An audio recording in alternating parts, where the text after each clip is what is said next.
లక్ష్మీ నరసింహ పురాణ కథలను గురించి తెలుసుకుందాము. పూర్వము ప్రయాగ క్షేత్రానికి అటు హిమగిరితో ఆరంభించి ఇటు వింధ్యకు దక్షిణాన సహ్యాద్రి వరకు కూడా ఉన్నటువంటి భూభాగంలో ఎక్కడెక్కడ ఉన్నటువంటి మునులు మాఘ స్నానానికని వచ్చారు.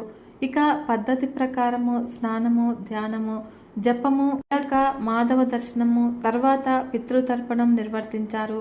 ఇక అనుకోకుండా అక్కడ ఒక చోట భరద్వాజ మహాముని చూశారు. అప్పుడు పరమానందంగా పలకరింపులు, యోగక్షేమ ప్రసంగము అయ్యాయి. భరద్వాజుడు అందరినీ కూడా సముచితంగా చిత్రాసనం వగైరా ఆసనాలు వేశాడు. ఇక అంతా కూడా కూర్చున్నారు. కులాస కబుర్లు, మాధవ కథా ప్రసంగాలు అయ్యాయి. అంతలో అక్కడికి పౌరాణిక దివ్యకేతుడు సూతుడు వచ్చాడు. అతని పేరు రోమహర్షణుడు. ఈయన వ్యాసుని శిష్యుడు. శృతి, స్మృతి, పురాణ ఇతిహాసాల విషయం అంతా కూడా ఆ గురువు దయ వల్ల సొంతం చేసుకున్నటువంటి బుద్ధిమంతుడు సూత మహర్షి.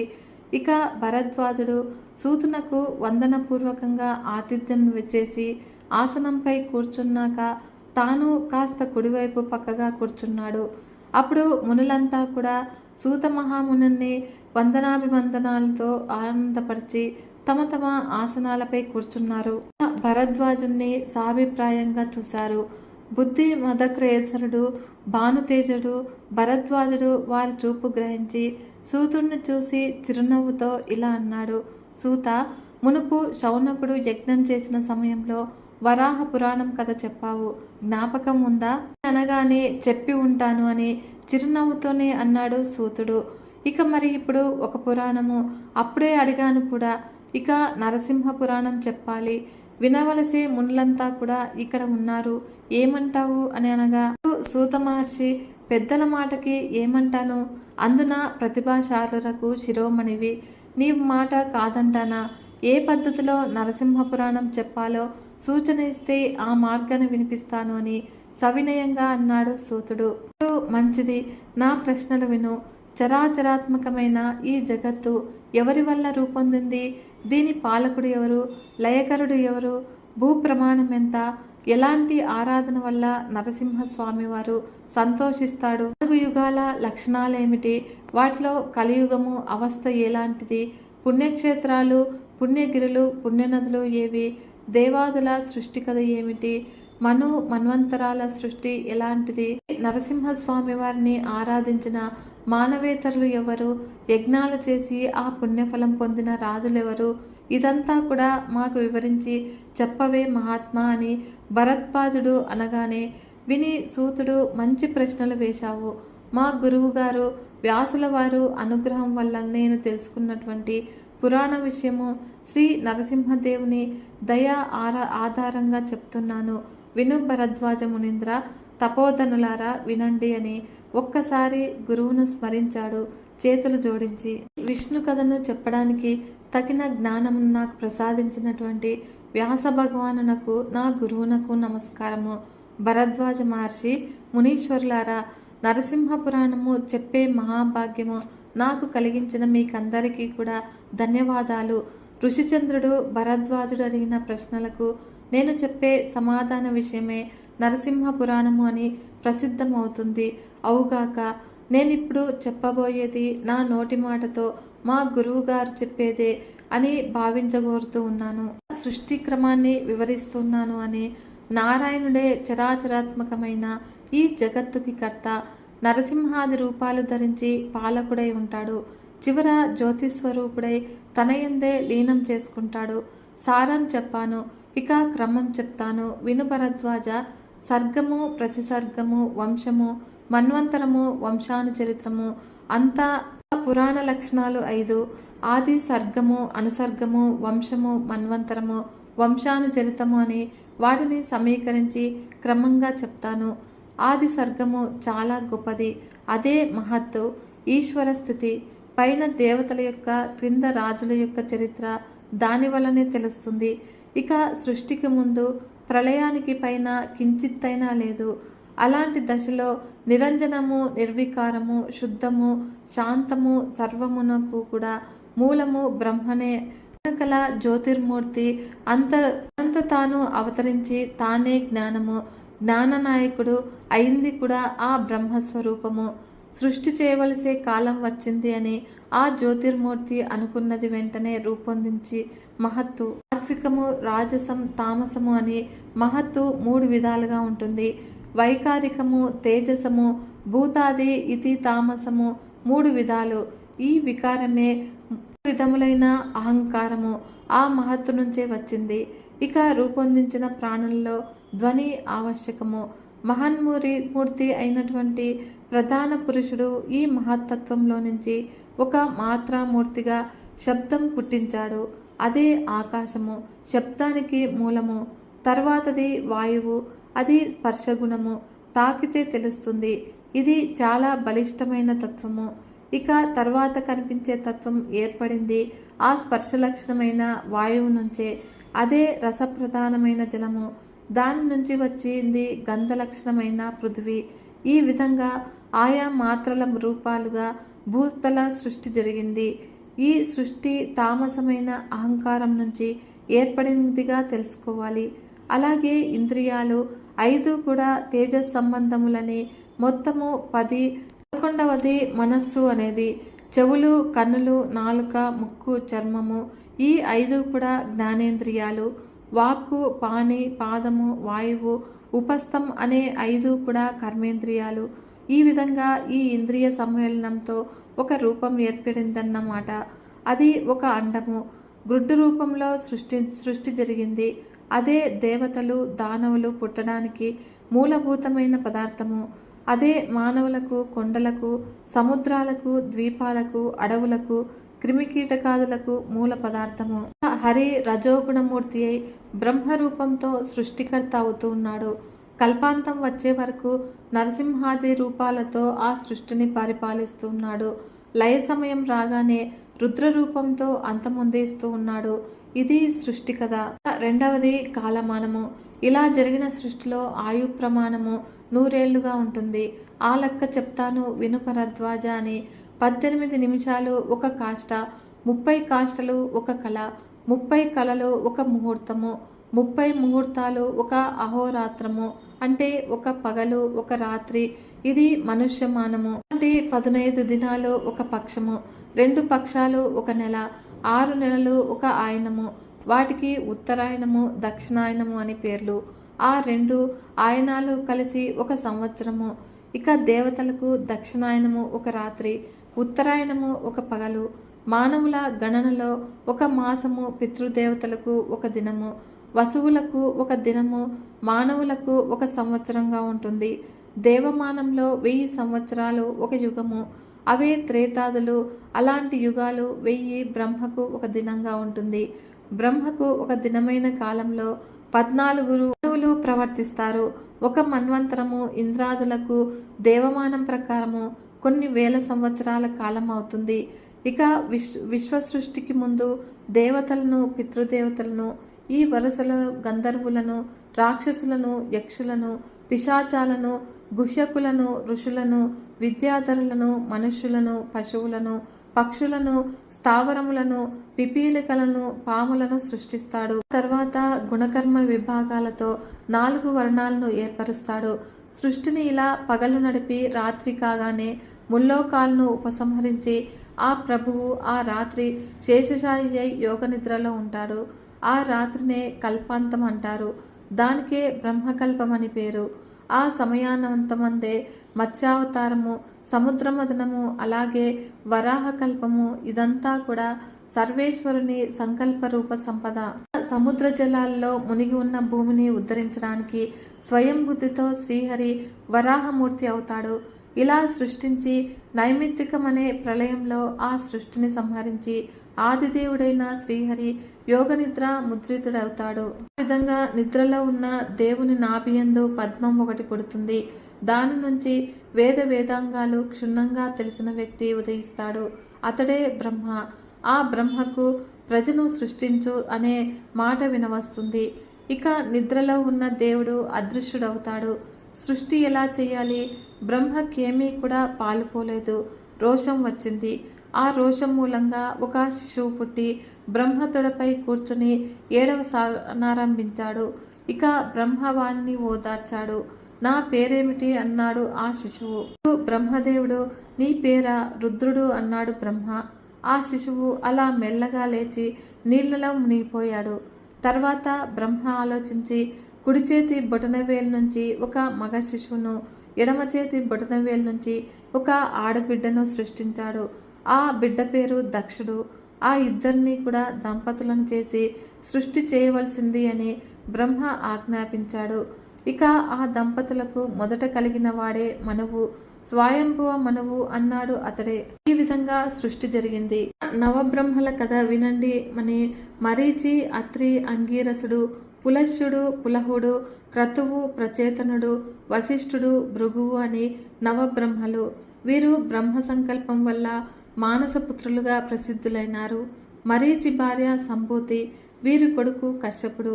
ఇతని భార్యలు 13. దక్షునికి కూతుళ్ళు. పెద్దామె అతిథి. ఆ తపస్వినికి 12 కొడుకులు శోభనామూర్తులుగా కలిగారు. రెండవ భార్య దితి. ఈమెకు మొదట పుట్టిన కొడుకులు 2. ఒకడు హిరణ్యాక్షుడు. శ్రీహరి వరాహ అవతారుడై ఆ దుష్టుణ్ణి హతమార్చాడు. ఇంకొకడు హిరణ్యకశిపుడు. వాడు నరసింహమూర్తికి బలి అయినాడు. ఇతని చరిత్రమే ఇప్పుడు మనకి ప్రధాన విషయము. ఇది ఇలా ఉండని ఒకప్పుడు అడిగావు భరద్వాజ, జ్ఞాపకం ఉందా? వశిష్ఠుడు మిత్రావరుణుల పుత్రుడు అవడము ఏమిటా కదా అని. అది చెప్తాను విను అని. కశ్యపుని భార్యలు 13 వారిలో మొదటిది దితి అని. ఆమెకు 12 కొడుకులని చెప్పాను. వారే ద్వాదశాదిత్యులు. వారి వల్లనే పగలు రాత్రి కలుగుతూ ఉన్నాయి.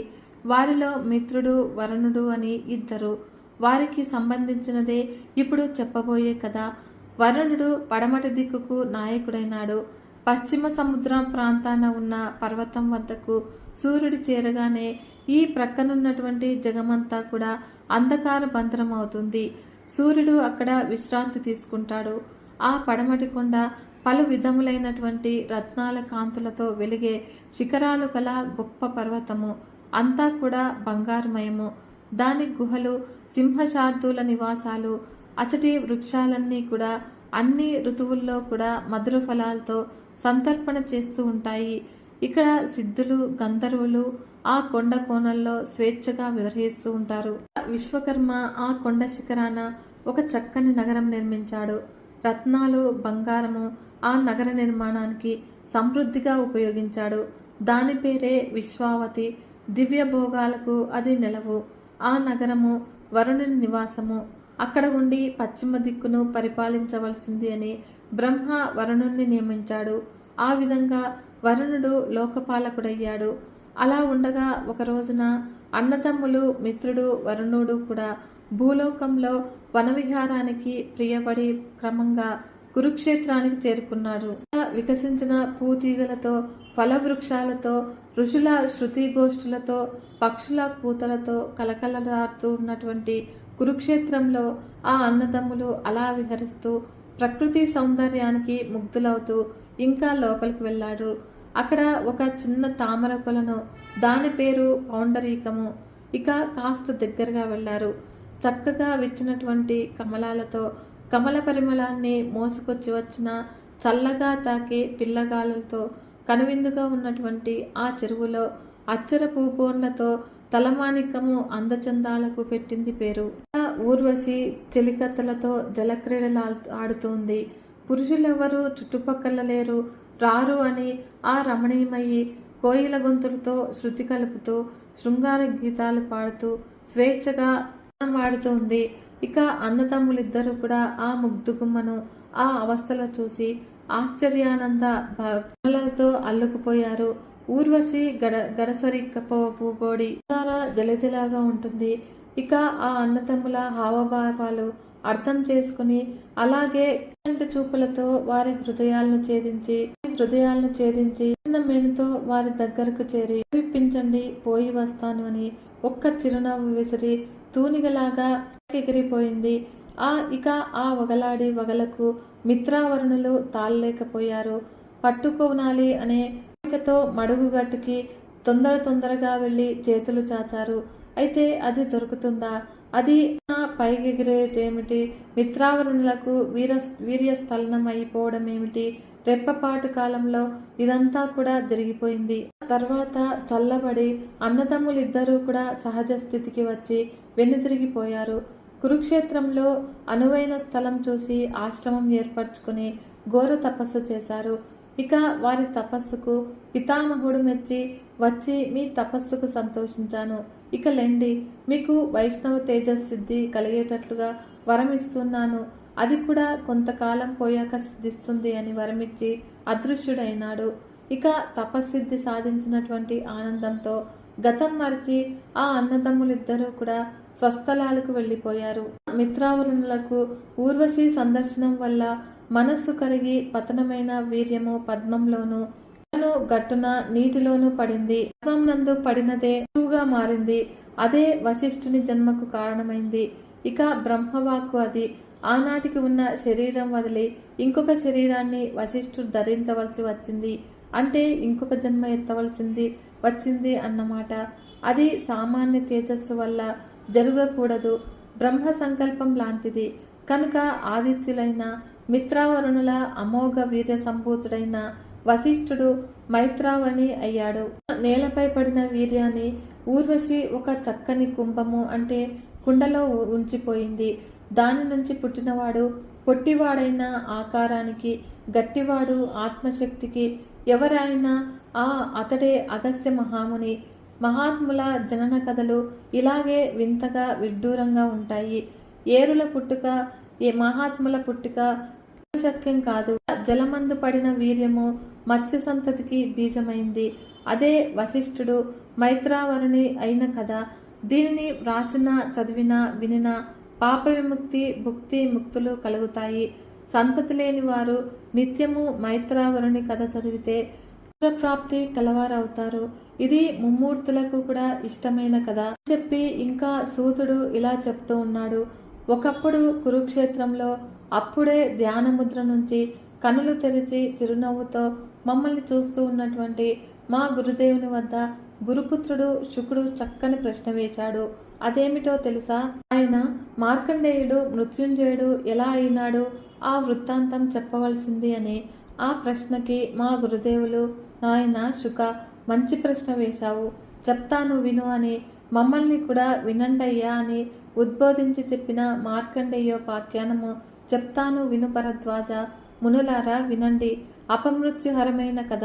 గురువు కొడుకు మృకండు, మృకండుని ధర్మపత్ని సుమిత్ర, గుణవతి, అనుకూలవతి, చదువు సందెలు ఎరిగిన బుద్ధిమంతురాలు.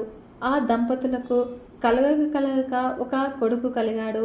ఆ శిశువు పుట్టిన వెంటనే ఒక వికారపు మాట వినవచ్చింది ఆ దంపతులకు.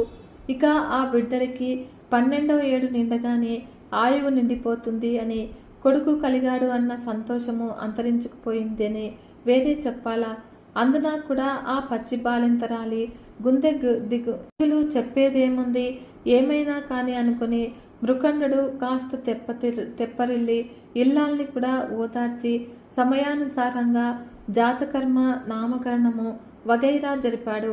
ఆ శిశువు పేరే మార్కండేయుడు. మార్కండేయుడు విధియ చంద్రుడిలాగా దినదిన ప్రవర్తమానుడవుతూ తల్లిదండ్రులకు సంతోషము, సంతాపము కలిగిస్తూ ఉన్నాడు. ఇక గర్భాష్టమం కాగానే మృకండు కొడుకుకు వడుగు చేసి విద్యార్థిగా తగిన ఉపాధ్యాయుని వద్దకు పంపాడు. మార్కండేయుడు అతి మేధాశాలి.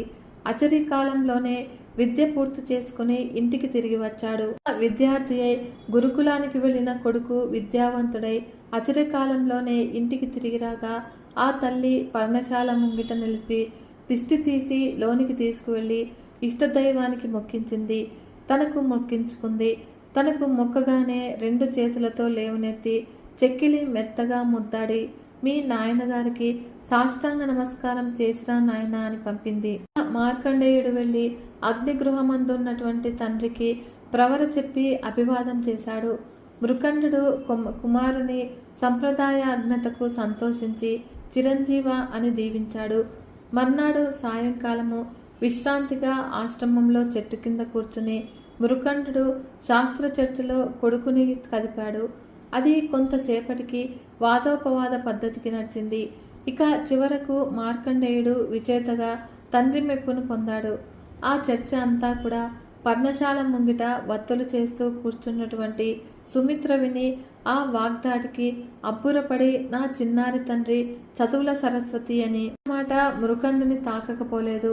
పుత్రాజితేత్ పరాజయం అన్న పెద్దల మాట మా ఇంట సార్థకమైంది అని ఆ సాత్వికముని సంతోషంగా కొడుకును దీవించాడు. సుమిత్ర నయనోత్పాలాలు ఆనందంతో గిల్లాయి. ఇక కాలం ఆగదు, అది సర్వస్వతంత్రము, తన నిర్ణయం ప్రకారము గడిచిపోతూ ఉంటుంది. ఇక మార్కండేయుడు 12 ఏళ్ల వాడయ్యాడు. ఆ రోజున దూరంగా ఒక ఆశ్రమంలో జరిగిన యజ్ఞానికి వెళ్ళి మండుటెండలో తిరిగి ఇంటికి వచ్చాడు. నట్టింట కూర్చున్నటువంటి తల్లి చప్పున లేచి చిన్న తండ్రి, ఇంత ఎండలో వచ్చావేమిటిరా అని కమ్మినటువంటి చెమటను చెంగుతో నల్లన ఒత్తి స్నానం చేసిరా నాయన, అన్నం తిందువు గాని అని సన్నగా జాలిగా అంది. అయితే గొంతుక ఎండిపోయింది. కొంచెం మంచినీళ్ళైనా కూడా తాగనివ్వమ్మా, ఒక్క క్షణం సేద తీరి స్నానం చేస్తాను అన్నాడు కొడుకు.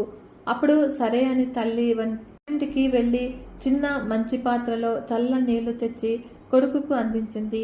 అది మార్కండేయుడు సరిగ్గా అందుకోకముందే కింద పడి ముక్కలై నీరు పల్లానికి పారుతుంది. చూసి సుమిత్ర కళ్ళంతా నీరు ధారగా కారనారంభించింది. అప్పుడు మార్కండేయుడు తల్లి మొహం చూసి, అదేమిటమ్మా, మట్టి పాత్ర ఇవాళ కాకపోతే రేపైనా కూడా పగిలి మట్టిలో కలిసిపోవాల్సిందే, దానికోసము చదువుకున్న బుద్ధిమంతురాలవు అలా విచారిస్తావేమిటి చాచా అని తన భుజాన వేలాడుతూ ఉన్నటువంటి అవంచతో తల్లి కళ్ళు మెత్తగా ఒత్తి భుజాలు పట్టుకుని కూర్చోబెట్టాడు. ఇక పక్కనే ఉన్న తాటాకు వీసనతో మెల్లగా విసురుతూ అన్నాడు, అదుగాని అమ్మా, నిన్ను అడగాలని అనుకుంటూ ఉన్నాను. ఒక వారం నుంచి కూడా చూస్తూ ఉన్నాను. నువ్వు నాయన ఎందుకో నన్ను చూస్తూ విచారపడుతూ ఉన్నట్లుగా కనిపిస్తున్నారు. ఏమిటి కారణము? ఉన్నది ఉన్నట్లు చెప్పకపోతే నా మీద ఒట్టు అని అనగానే, వద్దు నాయన వద్దు, అంత మాట అనకు, చెప్తాను విను అని తల్లి ఆ కొడుకును పుట్టిననాడు పురిటి గదిలో వినిపించినటువంటి దుర్వార్త చెప్పింది. బాబు, కలగ కలిగిన వాడవు, నీతో వంశం వృద్ధి అవుతుంది అని ఎంతో ఆశతో ఉన్నాను. ఆ ఆశ తెగిపోయే దుర్దశ వచ్చింది. కొడుకు పుట్టి లేనిదాన్నై పోతూ ఉన్న దౌర్భాగ్యురాలను. మరి దిగులు పడక సంతోషంగా ఎలా ఉంటాను చెప్పు? 12వ ఏడు ఇంకా 15 దినాల్లో వెళ్ళిపోతుంది అని బోరుమన్నది. అప్పుడు మార్కండేయుడు అలాగే తల్లిని పట్టుకుని ఓదార్చి ధైర్యం చెప్తూ ఇలా అన్నాడు, అమ్మా, విచారించకు, నా మాట విను. మీ విచారానికి కారణం ఇదా? దానికి విరుగుడు నేను తపస్సు చేసి చూపుతాను. మృత్యువును జయించి చిరంజీవిగా ఈశ్వరుని వల్ల వరం పొంది త్వరలోనే వచ్చి మీకు కనిపిస్తాను. నువ్వు ధైర్యంగా ఉండి నాయనకు ధైర్యం చెప్తూ ఉండులే అని అలాగే తల్లిని తండ్రిని ఉన్న చోటికి తీసుకువచ్చి అప్పగించి తన తపశ్చర్య గురించి చెప్పాడు. మృకండుడి నోట మాట రాలేదు, కానీ చిన్న నవ్వుతో తల ఊపాడు. మనసాతో దీవించాడు చిరంజీవ అని. అప్పుడు మార్కండేయుడు ముందు వెనక చూడలేదు. అడవి మార్గాన పడి వడివడిగా అడుగులు వేస్తూ వెళ్ళి వాళ్ళ తాత భృగుమార్చి ఉన్నటువంటి వనానికి చేరాడు. ఆ వనానికి వల్లీవటం అని పేరు. చాలామంది మునులు స్వేచ్ఛగా తపస్సు చేస్తూ భృగువు వల్ల ధర్మ విషయాలు తెలుసుకుంటూ చిన్న చిన్న పర్ణశాలలు నిర్మించుకుని ఆ వనంలో ఉంటూ ఉన్నారు. ఇక మార్కండేయుడు తిన్నగా తాత వద్దకు వెళ్ళి పాదాభివందనం చేశాడు. అలాగే అక్కడ ఉన్నటువంటి మునులకు కూడా మొక్కి తాతకు ఎదురుగా కూర్చున్నాడు. అప్పుడు భృగువు గ్రహించాడు. అలాగా అని అనుకున్నాడు మనసులో. ఏమి తాత, మీ అమ్మా నాన్న ఇంకా ఆశ్రమవాసులు అంతా కూడా బాగున్నారా? ఏమిటిలా వచ్చావు అని ముక్తసరిగా అడిగాడు. మార్కండేయుడు తగిన సమాధానం చెప్పాడు. అయితే నువ్వు ఏమి చేయదలుచుకున్నావు అని భృగు ప్రశ్న. భూతాలను కూడా ఎత్తుకుపోయే మిత్తిని జయించాలి అని నా సంకల్పం. దానికి తగిన ఉపాయం చెప్పు తాత అని గంభీరంగా అన్నాడు మార్కండేయుడు. భృగువు, మంచిది, దానికి శ్రీమన్నారాయణుని చరణాలే శరణు. ఆ అచ్యుతదేవుడు భక్త ప్రియుడు, ముసలితనము మృత్యువు లేనివాడు. ఆ మహానుభావుణ్ణి ఆరాధిస్తే అతని అనుగ్రహం వల్ల మృత్యువును జయించవచ్చు. కానీ ఏదో తపస్సు చేస్తే నీ కోరిక నెరవేరదు. నారదుడు జనన మరణాలు లేని దివ్యర్షి అయి ఉన్నాడు అంటే దానికి కారణం శ్రీహరి అనుగ్రహమే. దానికి ఆ దేవుణ్ణి గూర్చి అంత తపస్సు చేశాడు తెలిసిందా అని చిన్న ఉపన్యాసము ఇచ్చాడు భృగువు. అప్పుడు సరే, నరసింహదేవుణ్ణి ఎక్కడ ఏ విధంగా ఆరాధించాలి, ఆ పద్ధతి చెప్పు అన్నాడు మార్కండేయుడు. సహ్యాద్రి పర్వతంలో ప్రవహించి నేలపై ప్రవహిస్తూ తుంగభద్ర నదీ తీరానికి వెళ్ళు. అక్కడ అనువైన చోటు నిర్ణయించుకో. శ్రీ మహావిష్ణువును ప్రతిష్ఠించు. నీ ఇంద్రియాలు మనస్సు ఒకటిగా వశపరుచుకో. ఇక నిర్మలమైన భక్తితో ఓం నమో భగవతే వాసుదేవాయ విన్నావా? ఇది శ్రీహరికి సంబంధించిన ద్వాదశాక్షర మంత్రము. దీన్ని జపిస్తూ ఉండు. ఆ జగదీశ్వరుడు సంతోషిస్తాడు. నిన్ను మృత్యు విజేతగా వరమిచ్చి లోకానికి అప్పగిస్తాడు అని భృగువు మార్కండేయుడికి మృత్యుంజయ మంత్రము ఉపదేశించాడు.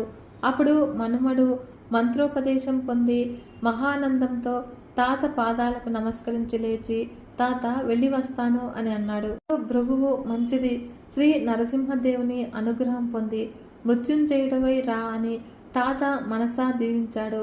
అటు ఇటు ఉన్న మునులకు కూడా మ్రొక్కి వారి దీవెనలను పొంది మార్కండేయుడు భద్రావతి నది తీరానికి వెళ్ళాడు. ఒక మర్రి చెట్టు కనిపించింది.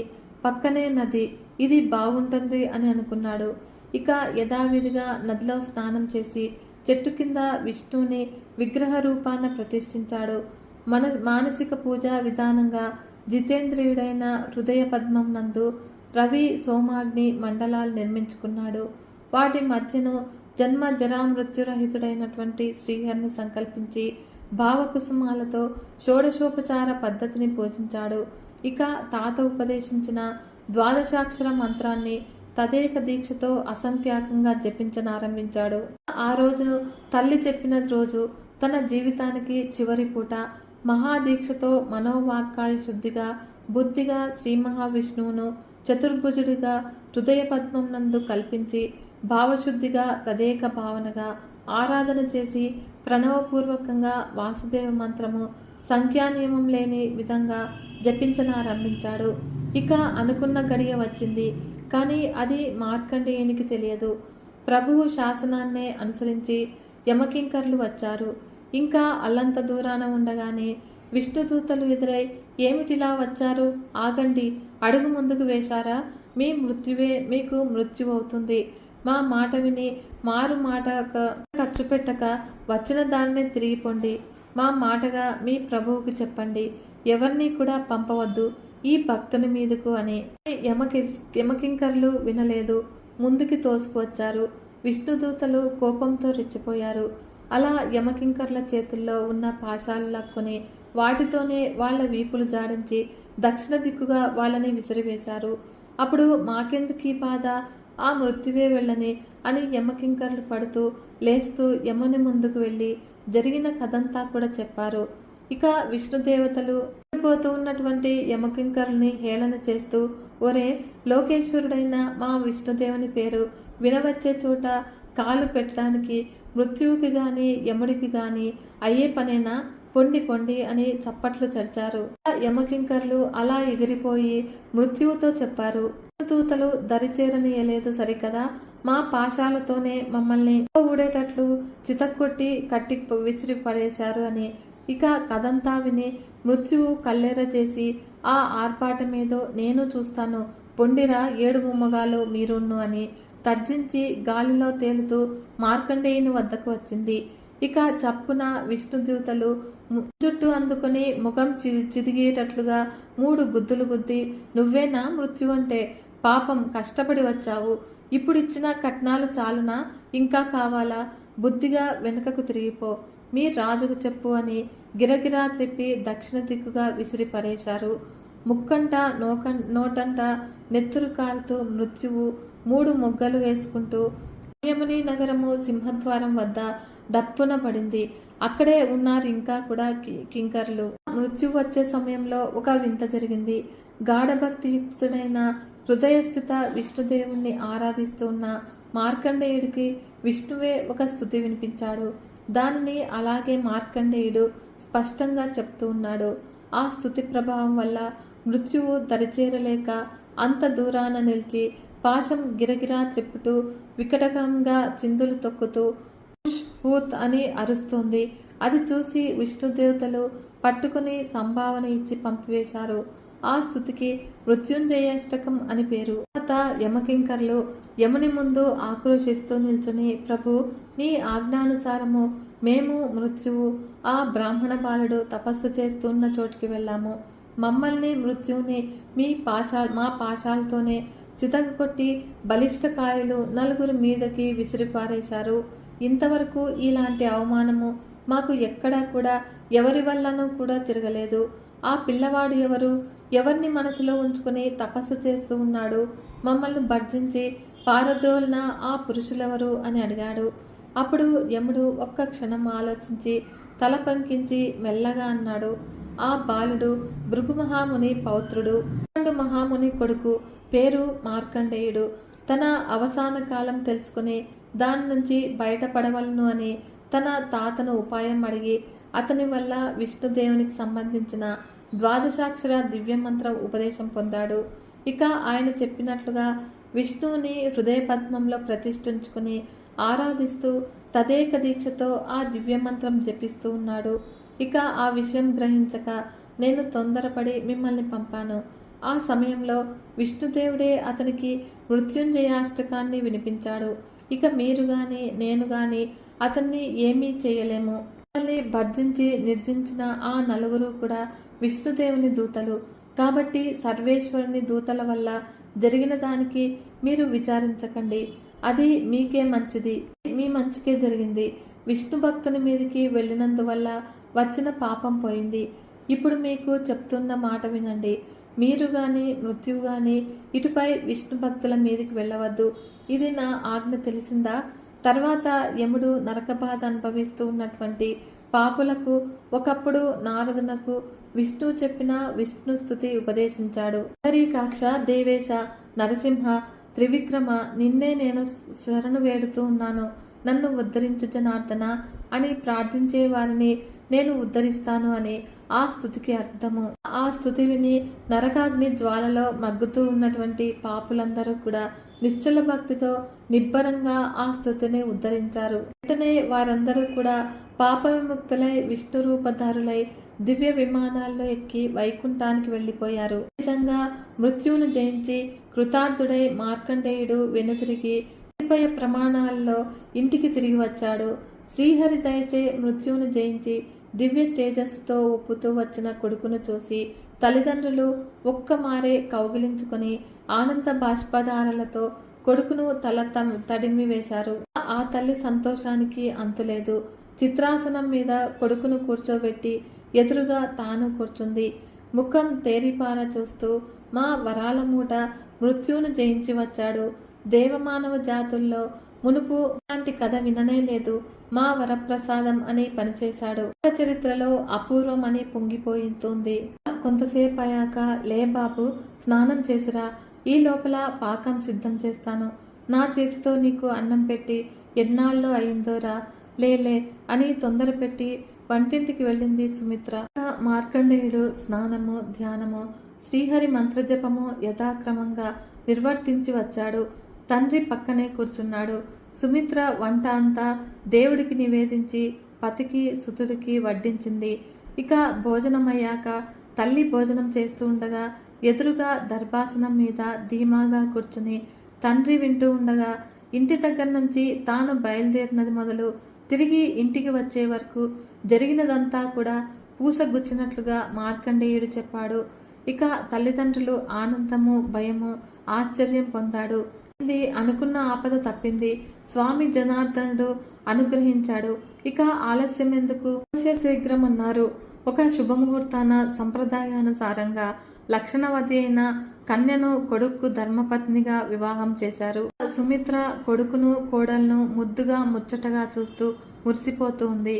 మార్కండేయుడు సలక్షణంగా గృహస్థాశ్రమ జీవితం గడుపుతున్నాడు. ఇక కొంతకాలానికి కొడుకు కలిగాడు. ఆ శిశువు పేరు వేదశిరసుడు. వానికి జాతకర్మాదులు సమయానుసారంగా చేశారు. పెద్దవాడయ్యాక బరువు వానికి అప్పగించి తాను ప్రయాగ క్షేత్రానికి వెళ్ళి వటవృక్షం కింద చోటు చేసుకుని మహావిష్ణువును గూర్చి తపస్సు తీవ్రంగా చేశాడు. మృత్యుముఖం నుంచి తనను తప్పించినటువంటి విష్ణువును తనివి తీరా చూడాలి అని పట్టుదల. హృదయంలో ఉన్న ఆ దేవుణ్ణి ఈ నేత్రాలతో చూడాలి. ఒకనాడు భక్తి పరవశుడై శ్రీహరిని స్తుతించాడు. అప్పుడు ఒక మాట వినవచ్చింది. ముని సర్వతీర్థాల్లో స్నానం చేసి పురుషోత్తమ క్షేత్రంలో మాధవుణ్ణి గూర్చి ఆరాధించితే కృతార్థుడవవుతావు అని. సరే అని మార్కండేయుడు లేచి సర్వతీర్థాల్లో మునిగి లేచి పురుషోత్తమ క్షేత్రంలో ఉండి శ్రీహరిని గూర్చి తీవ్రమైన తపస్సు చేశాడు. అంతటా శ్రీహరి దర్శనమైంది. అలంకారాలు ధరించి పీతాంబరుడు, పుండరీకాక్షుడు, శంఖచక్ర గదాపాణి, భువన మోహనాకారుడు పురుషోత్తమ దేవుడు కనిపించగానే మార్కండేయుడు లేచి సాష్టాంగ నమస్కారం చేసి బహుదా స్తుతించాడు. ఆ స్తుతికి సంతోషించి శ్రీహరి, మార్కండేయ, నీ తపస్సుకి సంతోషించాను, వరమిస్తాను, కోరుకో అని అనగా, ప్రభు, నీ దర్శనమైంది, అదే నా కోరిక. అయినా ఇస్తాను అన్నావు కనుక కోరుతూ ఉన్నాను, అనుగ్రహించు. నిన్ను సర్వదా సేవిస్తూ జీవించాలి అని నా సంకల్పం. కాబట్టి నీ యందు సుస్థిరమైన భక్తిని, నిన్ను సేవిస్తూ సంతోషంగా కాలం గడపడానికి చిరంజీవి తత్వము అనే వరాలు ఇస్తే చాలు అని అన్నాడు. శ్రీహరి, మంచిది, మునుపు నన్ను ఆరాధించి మృత్యువును జయించావు. ఇప్పుడు చిరంజీవిగా వరమిస్తూ ఉన్నాను. ఈ తీర్థము నీ పేరుతోనే ప్రసిద్ధమవుతుంది. ఇందులో స్నానం చేసి నిశ్చలమైన భక్తితో నన్ను ఆరాధించేవారు చిరంజీవులవుతారు. నువ్వు మళ్ళీ యోగముద్రలో ఉన్న నన్ను క్షీరసముద్రంలో చూస్తావు అని శ్రీ మహావిష్ణువు అంతర్హితుడైనాడు. తర్వాత మార్కండేయుడు అక్కడి నుంచి బయలుదేరి జనార్దన స్వామిని జపిస్తూ కీర్తిస్తూ అక్కడక్కడ మునుల సమావేశాల్లో వేద శాస్త్రాలను, ప్రాచీన కథలను, పురాణాలను చెప్తూ పరమానందంగా శ్రీహరి నామ సంకీర్తనం చేస్తూ మరలా పురుషోత్తముణ్ణి దర్శించే కోరికతో క్షీరసాగరానికి వెళ్ళాడు. అక్కడ సాగర తరంగాలపై ఉయ్యాలలూగుతూ ఉన్నట్లుగా శేషశయ్యపై యోగనిద్రలో ఉన్న యోగీశ్వరుణ్ణి దర్శించాడు. ఆనందంతో మైమరిచిపోయాడు. అనేక విధాల శ్రీ మహావిష్ణువును స్తుతించాడు. అప్పుడు విష్ణువు అలాగే ఆప్యాయంగా చూసి, మార్కండేయ, నాపై నీకు గల అచంచల భక్తికి సంతోషించాను. నీకు కోరినంతనే ముక్తి వచ్చేటట్లుగా వరమిస్తూ ఉన్నాను. చిరంజీవివై నా భక్తులలో అగ్రగణ్యుడవై ప్రవర్తించు. నీవు కోరినంతనే దర్శనమిస్తూ ఉంటాను అని అన్నాడు. అప్పుడు మార్కండేయుడు మరీ శ్రీహరిని కీర్తిస్తూ మరలిపోయాడు. మార్కండేయుడు మృత్యుంజయుడై చిరంజీవి అయిన కథ అని సూతుడు చెప్పి ఈ కథను భక్తితో చదివేవారు చిరంజీవులవుతారు. ఈ వృత్తాంతం విని శుకుడు మహదానందం పొంది మా గురువు గారిని చూసి, నాయన, ఎంత విన్నా విష్ణు కథలు వినాలి అనే ఉంటాయి, ఇంకేదైనా హరికథ ఒకటి చెప్పు అనగానే ఎవరైతే మార్కండేయుని కథను వింటారో సకల ఆయురారోగ్యాలతో చిరంజీవులవుతారు. ఈ వీడియో కనుక మీకు నచ్చినట్లయితే ఒక చిన్న లైక్ చేసి మన ఛానల్ని ఇంతవరకు సబ్స్క్రైబ్ చేసుకోకుంటే సబ్స్క్రైబ్ చేసుకుని సపోర్ట్ ఇవ్వండి ఫ్రెండ్స్. మరొక మంచి వీడియోతో మీ ముందుకు వస్తాను. అంతవరకు సెలవు, నమస్కారం.